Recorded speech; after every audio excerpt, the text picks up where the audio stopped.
My name is Warrick Grier.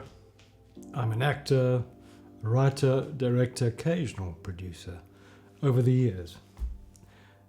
My entry into this industry was via the theatre. It was in the early 90s, late 80s. I'd been at University of Cape Town. I'd studied there. When I graduated, there wasn't much going on really in Cape Town, so I found myself in Johannesburg, where the theatre scene was alive and well.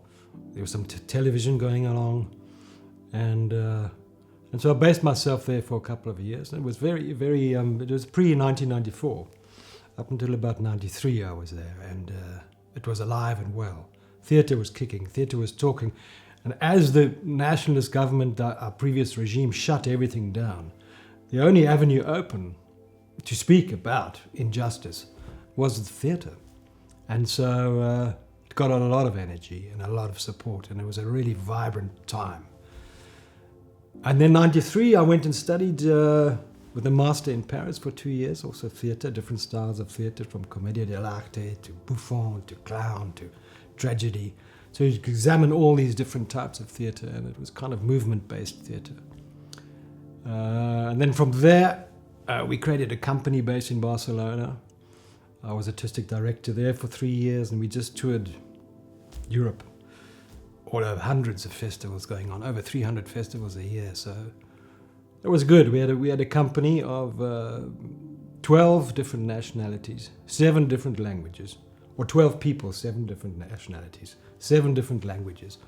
And every production, we used every single language, which was extraordinary. That was kind of the height of my theatrical life. And then around about 97, I came back to South Africa on my own decision. I could have stayed there, but I wanted to contribute here.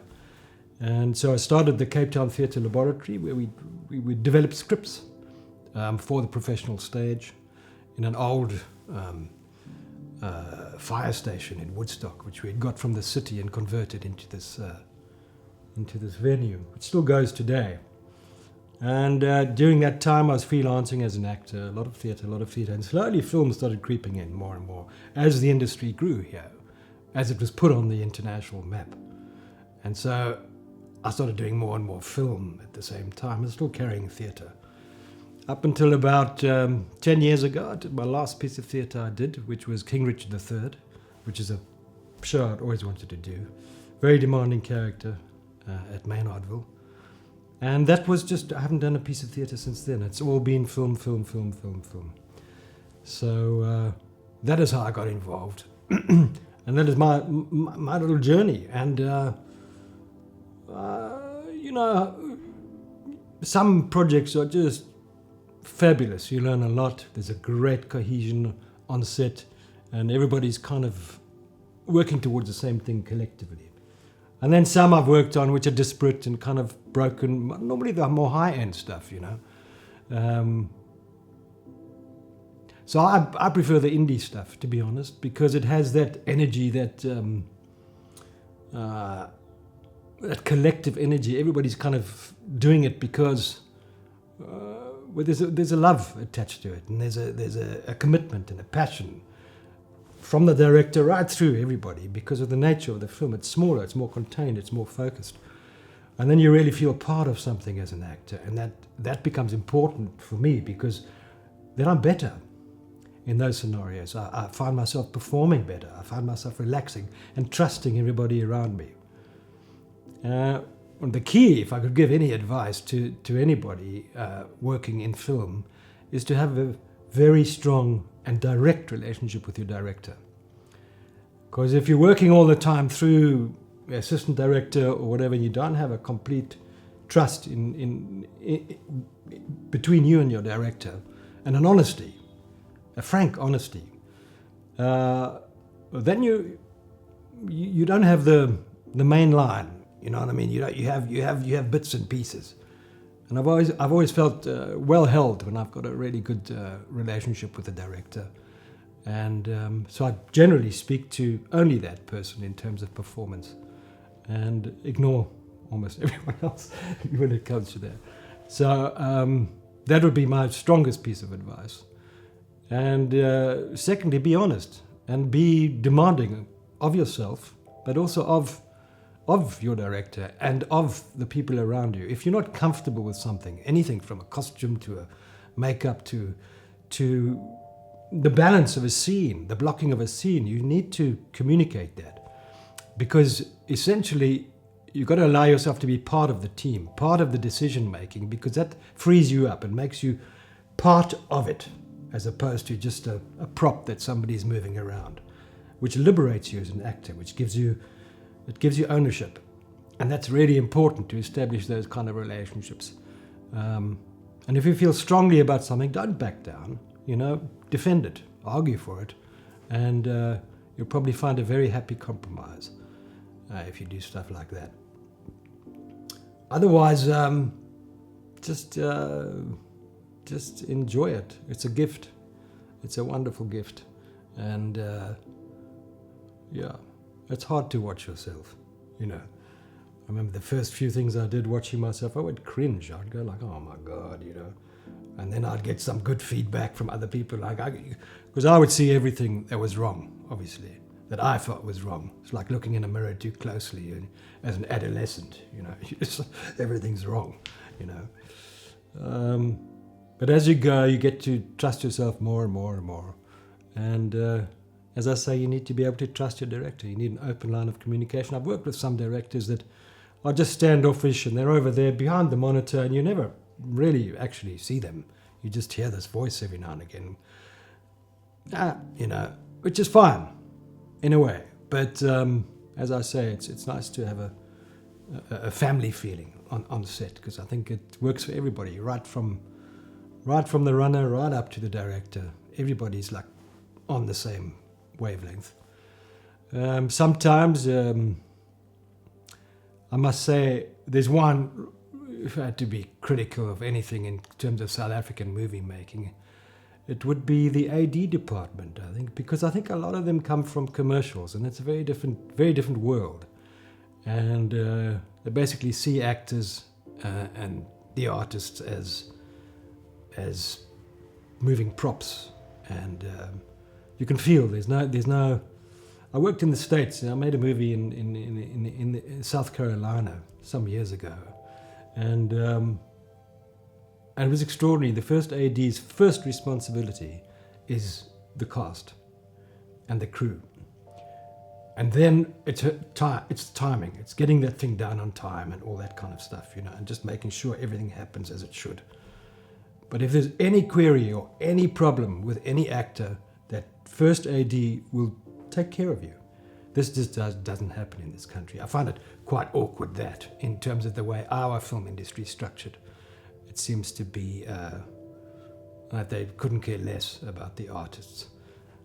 So you get to know that over time. So it's just something to look out for.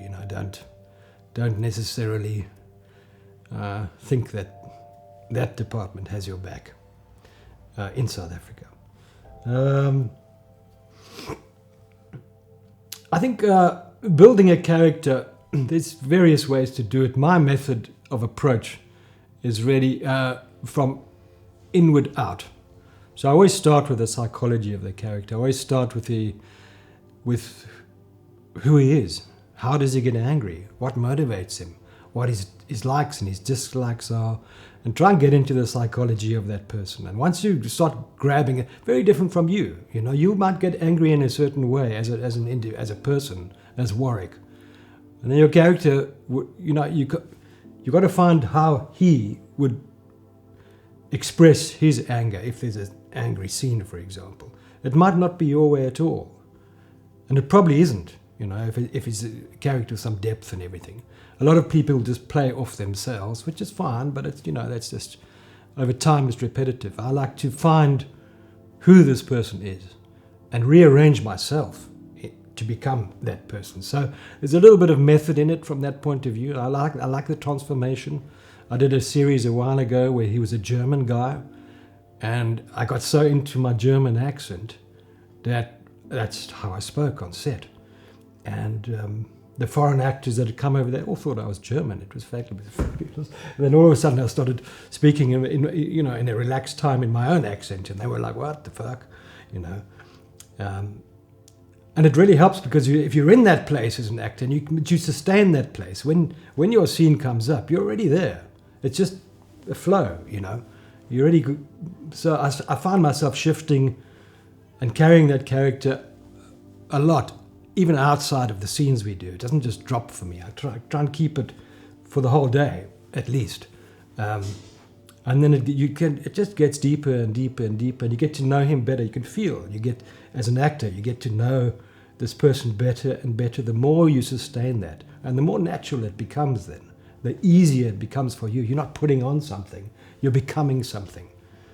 So that's my method of approach. And then obviously there's the physicality, gesturally, walking, laughing, mannerisms. That's a whole other layer which creates another dimension for your character, which is away from yourself. And I feel acting is away from yourself, is finding somebody else's reality. Yeah, a lot of people just play themselves over and over again, but I don't think that's acting. I think it's representing. It's just a personal thing. I think acting's a lot harder than that. It's a lot more difficult than that if you go the route I'm talking about.